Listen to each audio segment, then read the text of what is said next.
And once again, from Caracas, Venezuela, our correspondent and colleague Gladys Quesada updates us on how the Venezuelan people face this Friday attack on the national power grid.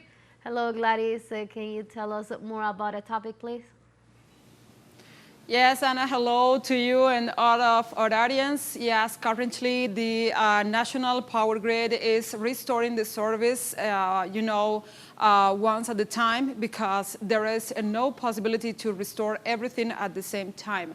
Also, the authorities have been explaining that this sabotage against the national power grid affected 80% of the coverage in the service. That's to say that, moreover, the 24 states here in Venezuela have been affected by this attack on the power grid. Also, as we have been commenting and we have been abounding on, the people here in Venezuela and precisely here in Caracas, they have been finding strategies to sort of and to navigate a day like this one that have been special, for saying that in one way, because of the attack on the power grid and the lack of service in many homes and commerces here in the city.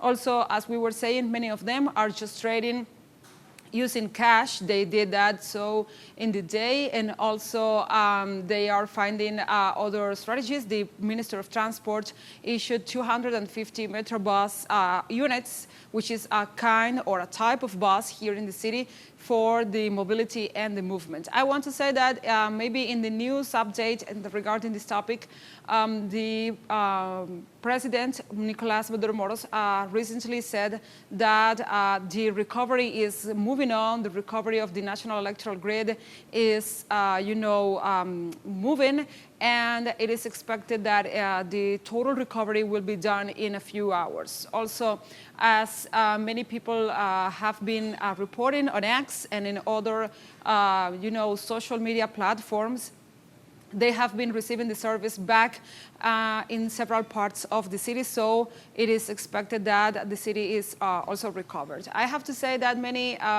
people have been reporting also that they had issues with, the refrigeration and the keeping in store of their products, moreover the commerciants, the market owners, but also they have been opened and they have been selling their goods and their merchandise during the day. So the city has never came to a stop, never come to a halt, and the city is still living their day by day, their daily lives, their daily activities with normalcy. Also, at this moment, I can say that this sabotage against the national power grid falls in line 1 month after the electoral victory of Nicolás Maduro Moros in the July 28th presidential elections. And it is not a coincidence that yesterday the general attorney issued the third indictment against Edmundo González Urrutia, the third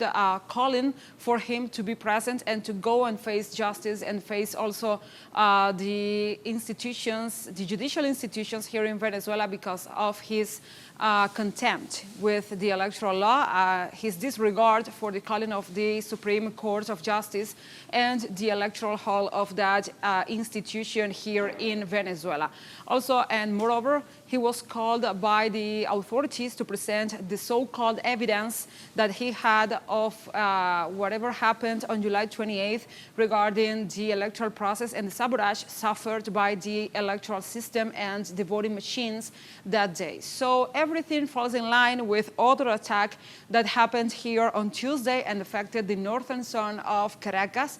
And now also it falls in line with this calling by justice to Edmundo González Urrutia, who is in this contempt, we were saying, and he is running away from justice. He is giving his back to the institutions of the country, and he is also irrespecting the institutions here in Venezuela. So this is one of the many steps, as the authorities have been saying, this is one of the many steps from the protocol of the right, from their script of attacks and violence against the people of Venezuela, because they know that when they attack the national power grid, they are hitting an infrastructure that corresponds to every service in the country, the healthcare institutions, the transportation, and every one of the paramount sectors that intervene in the normalcy of the country, in the normal development of daily activities, and because of that affects directly every single one of the Venezuelan people. But the government is recovering the electoral power grid. It's also identified where are the mistakes, the errors, and maybe the the most weak link in this chain to solve the issue. And also they are saying that they will find the responsible ones and make them accountable to justice, so they will be taken into law, taken into court, and they will have to answer for their actions. So moreover, this is the information. We are expecting more official declarations in this afternoon and night. And now I give you back the signal. Thank you very much, Gladys, for your update.